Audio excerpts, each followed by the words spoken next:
Chapitre 15. La boule de neige qui chante. Jack revint sur ses pas, le cœur battant à tout rompre. « Speedy ?» Le noir chercha sa sébile à tâtons, la saisit, l'agita.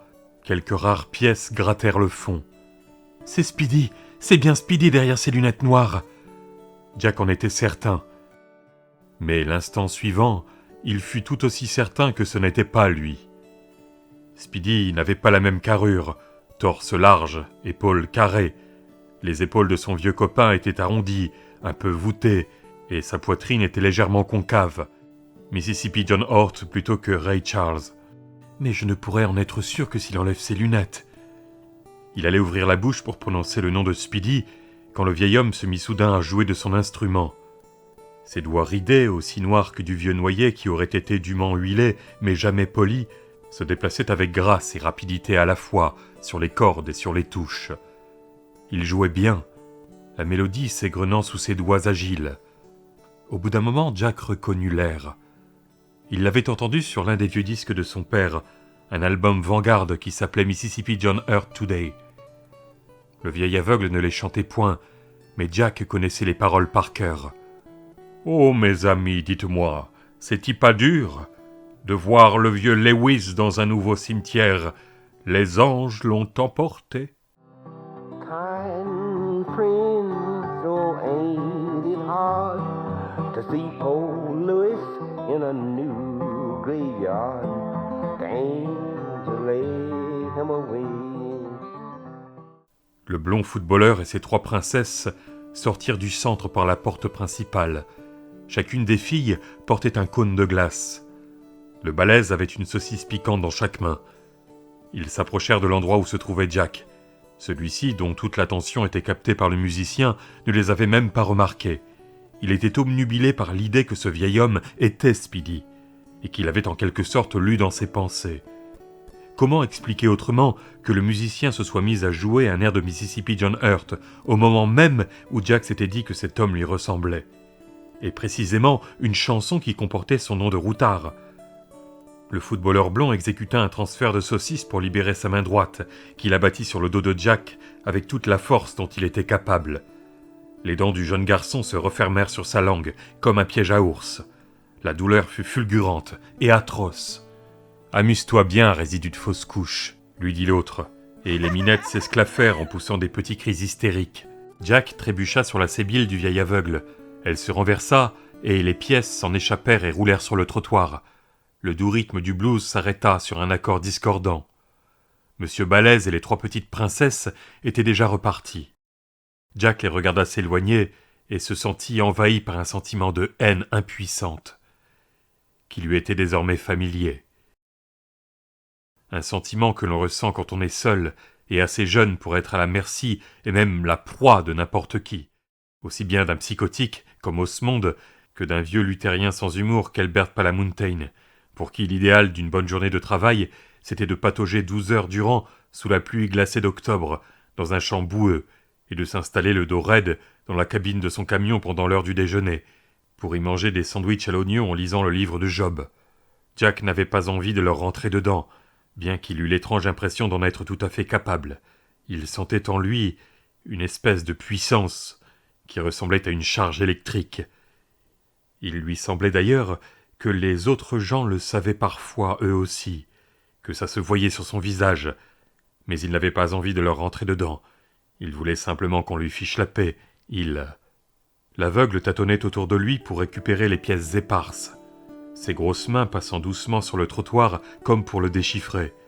Il tomba sur une pièce de 10 cents, redressa la sébile et la fit tomber dedans. Ding! Jack entendit l'une des minettes qui disait à voix basse « Je ne comprends pas qu'on le laisse ici. Il est tellement dégoûtant. » Et elle ajouta encore plus bas « Vraiment trop dégoûtant. » Jack se mit à genoux pour aider le guitariste à ramasser l'argent qu'il remit dans la sébile. À présent qu'il était tout près du vieil homme, il pouvait sentir son odeur de sueur âcre, mélangée à une odeur de moisi, vaguement sucrée, un peu comme celle du maïs. Des gens bien habillés qui passaient par là les évitèrent ostensiblement. « Merci, merci », marmonnait l'aveugle d'une voix monotone. Jack sentit son haleine pimentée. « Merci, Dieu vous bénisse. Merci. C'est Speedy. Ce n'est pas Speedy. Ce qui l'obligea finalement à parler, ce n'était pas étonnant d'ailleurs, c'est qu'il se souvint qu'il ne restait presque plus d'élixir magique. À peine 2 gorgées maintenant. Il ne savait pas, après ce qui était arrivé à Angola, s'il aurait encore le courage de retourner dans les territoires. Mais, comme il était toujours déterminé à sauver la vie de sa mère, il lui faudrait peut-être y repartir quand même.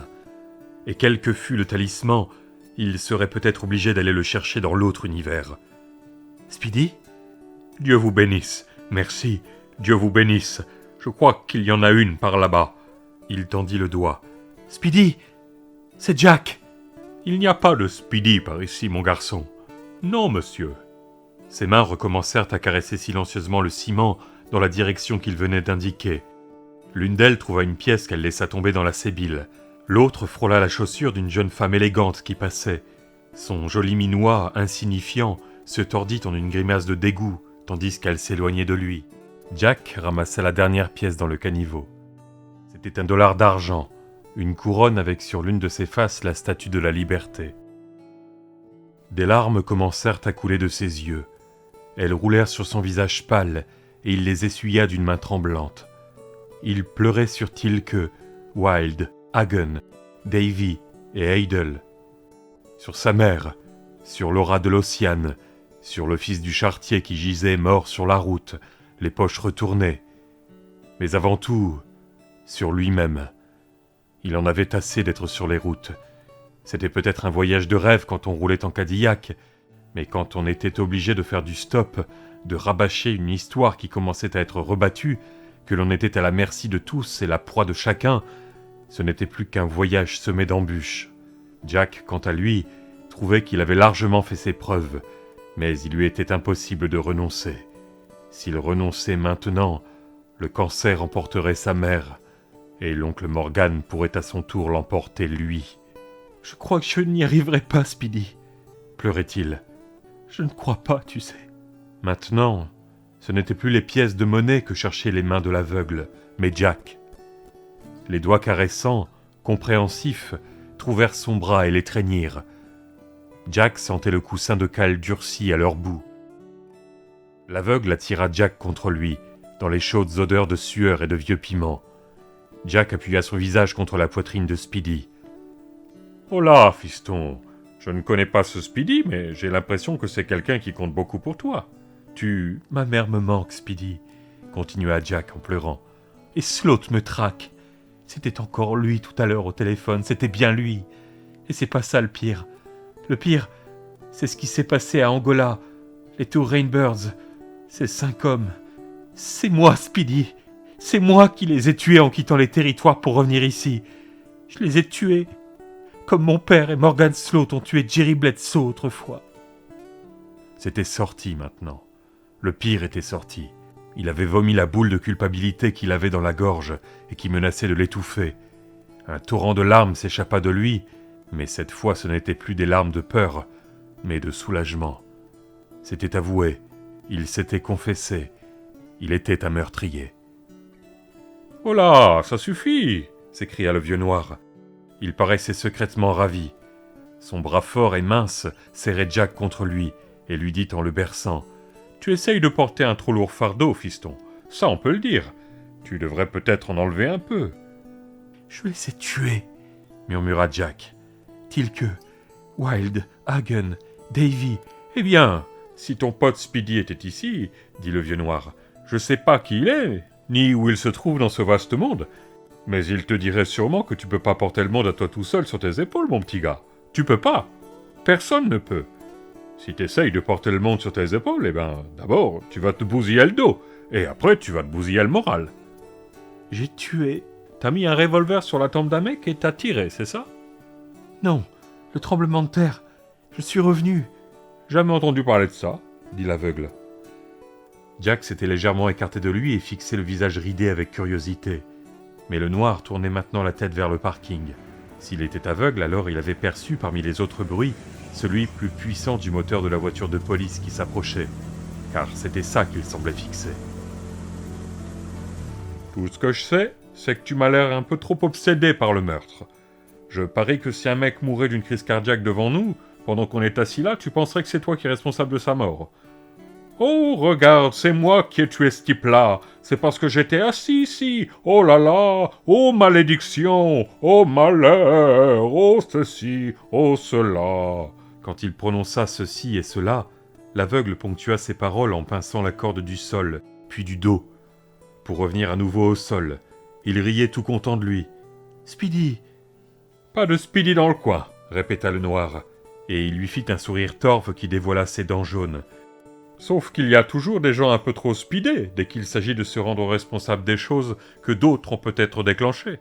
Je veux bien croire que tu cours parce que t'as quelqu'un au train, fiston. » Sol. « Mais t'es peut-être aussi à côté de tes pompes. » Do maintenant, avec un petit grattement rigolo au milieu qui fit sourire Jack, malgré lui. « Peut-être bien que quelqu'un t'en veut. » Tandis que dans la voiture de police, les deux flics se demandaient avec anxiété lequel des deux serait obligé de toucher le vieux boule de neige s'il refusait de monter dans la voiture sans faire d'histoire. Peut-être un malheur, peut-être une malédiction, et peut-être ceci, et peut-être cela. Il se remit à rire, comme si les craintes de Jack étaient au plus haut comique. « Mais je ne sais pas ce qui arriverait si je... »« Personne ne sait jamais ce qui arrivera, pas vrai ?» interrompit le vieux noir, qui était... ou n'était peut-être pas Speedy Parker. « Non, personne ne sait rien. Si on pensait à ça, on aurait la trouille de sortir de chez soi, et on resterait toute la journée à la maison. Je ne connais pas tes problèmes, petit, et je ne veux pas les connaître. T'es peut-être dingue avec ton tremblement de terre et le reste, mais comme tu m'as aidé à ramasser mes pièces sans en piquer une seule, et j'ai compté tous les plink-plink qu'elle faisait en tombant, je vais te donner un conseil. Il y a des choses contre lesquelles on ne peut rien. Il y a des fois où des gens meurent parce que quelqu'un a fait quelque chose. Mais si ce quelqu'un n'avait pas fait cette chose, beaucoup plus de gens auraient été tués. Tu vois où je veux en venir, petit ? Jack éprouva un brusque et profond soulagement. Et comment qu'il voyait ? L'aveugle parlait des choix difficiles à faire. Il suggérait qu'il y avait peut-être une différence entre un choix difficile et une conduite criminelle, et que le criminel n'était peut-être pas celui qu'on croyait. Le criminel était peut-être le type qui lui avait dit 5 minutes plus tôt de rappliquer illico dans le New Hampshire. « Il se peut même, remarqua le vieil aveugle, en pinçant un ré mineur sur sa guitare, que tout ça soit voulu par le Seigneur, comme me le disait maman, et comme ta maman te l'a peut-être dit aussi, si c'était une bonne chrétienne. Ça se pourrait bien qu'on croit faire une chose, et qu'en fait on en fasse une autre. Dans la Bible, il est écrit que tout ce qui se passe est voulu par le Seigneur, même les choses qui semblent mauvaises. Qu'est-ce que t'en penses, petit ? » « Je ne sais pas, » répondit Jack sincèrement. Il ne savait plus où il en était. Il lui suffisait de fermer les yeux pour voir le téléphone s'arracher du mur et se balancer au bout de ses fils comme une bizarre marionnette. « En tout cas, à ton odeur, j'ai comme l'impression que tes ennuis t'ont poussé à tâter de la bouteille. »« Quoi ?» fit Jack stupéfait. Puis il se dit « Je croyais que Speedy ressemblait à Mississippi John Hurt, et ce type s'est mis à jouer un blues de John Hurt. Maintenant voilà qu'il parle de l'élixir magique. Il prend des précautions, mais je jurerais que c'est bien de ça qu'il parle, c'est obligé. »« Vous lisez dans les pensées, n'est-ce pas ?» dit Jack à voix basse. « C'est dans les territoires que vous avez appris, Speedy ?»« Je ne sais pas si je lis dans les pensées, » répliqua l'aveugle. « Mais ça fera 42 ans en novembre prochain que mes lampes sont éteintes, et en 42 ans, ton nez et tes oreilles ont le temps de prendre la relève. Je sens l'odeur de la bibine sur toi, petit. Tu es, comme qui dirait, imprégné. On croirait que tu t'es lavé les cheveux avec. » Jack éprouva un étrange et vague sentiment de culpabilité, comme chaque fois qu'on l'accusait d'un forfait dont il était innocent, ou du moins en grande partie. Depuis son retour dans ce monde, il n'avait rien fait d'autre que toucher la bouteille presque vide. Son contact seul le remplissait de crainte. Il éprouvait ce qu'avait probablement éprouvé un paysan européen du XIVe siècle en touchant un morceau de la vraie croix ou un doigt ayant appartenu à un saint. C'était carrément magique. Elle avait un pouvoir magique. Un pouvoir qui tuait même parfois des gens. « Je n'en ai pas bu, je vous assure, » finit-il par dire. « D'abord, il n'en reste presque plus. Et puis, je trouve que ça a très mauvais goût. » Son estomac commençait à se nouer nerveusement. Rien que de penser à l'élixir lui donnait la nausée. « Seulement, j'ai quand même besoin d'en avoir une petite réserve au cas où. »« Une petite réserve de jus vermeil ? Un gamin de ton âge ?» L'aveugle éclata de rire et fit un geste négatif de la main. « Bon sang, t'as pas besoin de ça. Les gosses n'ont pas besoin de ce poison pour voyager. Mais, écoute, je vais te chanter un petit air pour te remonter le moral. J'ai comme l'impression que t'en as besoin. » Il se mit à chanter d'une voix tout à fait différente de quand il parlait. Elle était profonde, puissante et émouvante, dépourvue de son accent typique. Jack, tout intimidé, se dit que c'était presque celle cultivée et sophistiquée d'un chanteur d'opéra qui s'amusait à chanter une petite rengaine populaire. En entendant cette voix riche et pleine, Jack eut la chair de poule. Les têtes se retournèrent tout le long du trottoir qui longeait le mur ocre et terne du centre commercial.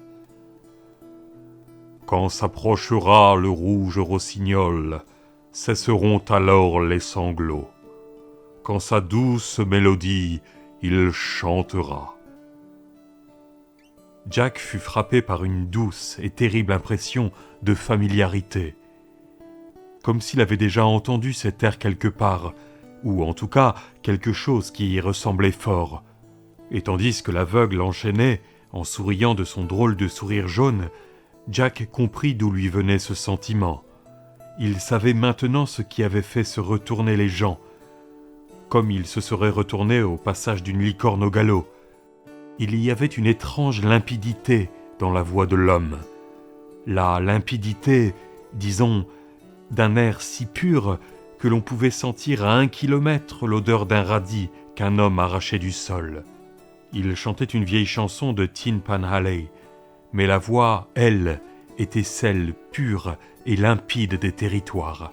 « Lève-toi, gros paresseux, sors de là, sors de là, sors de ton lit, vis, aime, ris et sois heureux. » La guitare et la voix s'arrêtèrent soudain en même temps. Jack, dont le regard était fixé sur le visage de l'aveugle, essayant inconsciemment de reconnaître derrière les lunettes noires les yeux de Speedy, élargit son angle de vision et s'aperçut que 2 flics se tenaient à côté du vieil homme. « Tu sais, » lui dit le guitariste d'une voix presque timide, « je n'entends rien, mais j'ai comme l'impression de sentir quelque chose de bleu. »« Bon Dieu, boule de neige, tu sais bien que t'as pas le droit de t'installer devant le centre commercial !» lui dit l'un des flics. « Qu'est-ce que t'as dit le juge Alas la dernière fois que t'as comparu devant lui ? Tu dois rester en ville entre la rue du Centre et la rue Murale, et pas ailleurs. Bon sang, mec, t'es devenu sénile ou quoi ? Ta bonne femme t'a filé la vérole avant de se faire la malle, ma parole. Bon Dieu, je ne... » Son collègue lui posa la main sur le bras en désignant Jack du menton avec une expression qui disait « Fais gaffe à ce que tu dis devant le gosse. Va voir ailleurs si j'y suis, petit. » Dit sèchement le premier flic. Jack s'éloigna. Il ne pouvait pas rester. Même s'il avait pu faire quelque chose, il n'aurait pas pu rester là. Il avait de la chance que l'attention du flic eût été attirée par cet homme qu'ils appelaient Boule de Neige. S'il l'avait mieux regardé, Jack était certain qu'il lui aurait demandé des explications. À part ses baskets neuves, tout le reste était dans un piteux état. Les flics ne mettent pas longtemps pour détecter un gosse en vadrouille, et pour être en vadrouille, on peut dire que Jack l'était drôlement. Il se voyait déjà dans la prison de Zanesville, tandis que les flics de la ville, des braves types intègres en uniforme bleu qui écoutaient tous les jours Paul Harvey et qui étaient de fervents partisans du président Reagan, faisaient des recherches pour savoir à qui appartenait ce petit garçon-là. Non, il ne tenait décidément pas à retenir l'attention des policiers de Zanesville. Il entendit un moteur vrombir doucement derrière lui. Il remonta un peu son sac à dos et eut l'air de s'intéresser passionnément à ses baskets neuves. Il vit du coin de l'œil la voiture de police le dépasser lentement. L'aveugle était sur le siège arrière, le manche de sa guitare verticale à côté de lui. Comme la voiture s'engageait dans l'une des allées qui menaient vers la sortie, l'aveugle tourna brusquement la tête et regarda par la vitre arrière. Il regarda Jack. Et bien que le jeune garçon ne vit rien à travers les verres sales de ses lunettes noires, il savait bien que Lester Speedy Parker lui faisait un clin d'œil. Jack fit en sorte d'éloigner de lui toute pensée jusqu'aux barrières de péage de l'autoroute. Il resta debout à contempler les panneaux qui lui semblaient les seules choses tangibles dans un monde, des mondes, où tout le reste n'était qu'un gris tourbillon de folie. Il se sentait en effet pris dans un tourbillon dépressif qui essayait de s'insinuer en lui pour détruire sa détermination. Il reconnaissait que le besoin d'être près de sa mère jouait un grand rôle dans cette dépression. Mais ce besoin lui semblait pourtant anodin et puéril comparé à ce qu'il éprouvait maintenant. Il se sentait à la dérive, sans rien de solide à quoi s'accrocher. Debout à côté des panneaux de signalisation, le regard perdu dans la circulation qui ralentissait aux barrières de péage, Jack se rendit compte qu'il était dans un état presque suicidaire. Il avait réussi à tenir le coup pendant longtemps, à l'idée de bientôt revoir Richard Sloat, et sans vouloir vraiment le reconnaître, il avait espéré, et même plus qu'espéré, que Richard le suivrait. Après tout, ne serait-ce pas la première fois qu'un Sawyer et un Sloat feraient ensemble un voyage étrange, n'est-ce pas ? Mais le dur travail qu'il avait accompli à la ferme des Palamountain et les événements particuliers qui s'étaient passés dans le centre commercial de Buckeye avaient conféré à cet espoir le faux éclat de la pyrite de cuivre. « Rentre à la maison, Jackie, tu es battu !» lui chuchota une voix. « On va te faire la peau si tu continues. Et la prochaine fois, il y aura peut-être 50 morts, ou 100 !» I-70 Est, I-70 Ouest. Il plongea brusquement la main dans sa poche pour prendre une pièce de monnaie, celle qui dans son univers était $1 en argent. Que les dieux, quels qu'ils soient, décident pour lui, une bonne fois pour toutes. Il était trop déprimé pour le faire lui-même. Son dos était encore cuisant à l'endroit où l'avait frappé Monsieur Muscle. Pile, il prendrait la rampe qui allait vers l'est et retournerait dans le New Hampshire. Face, il poursuivrait son chemin et ne regarderait plus en arrière. Il se tenait sur la terre meuble du bas-côté de la route. Il lança sa pièce dans l'air froid d'octobre. Elle s'éleva, tourna plusieurs fois sur elle-même, attrapant au vol les rayons du soleil, et Jack leva la tête pour suivre sa course. La pièce retomba. Jack se pencha. Côté face. Mais ce n'était pas tout. Ce n'était plus la statue de la liberté qu'il voyait, mais Laura de l'Ossian, la reine des territoires. Mais Seigneur, quelle différence avec le visage pâle et inerte qu'il avait entrevu dans le pavillon, entouré de dames de compagnie anxieuses dans leurs guimpes et voiles blancs. Celui-ci était expressif, ardent et beau. Pas d'une beauté classique, la ligne de la mâchoire manquait de pureté, et la pommette, que l'on voyait de profil, n'était pas assez ferme. Mais elle avait un port de tête royal, et l'intelligence irradiait de ses traits harmonieux. Et puis, elle ressemblait tellement à sa mère. Les yeux de Jack se remplirent de larmes, et il serra très fort les paupières pour les empêcher de couler.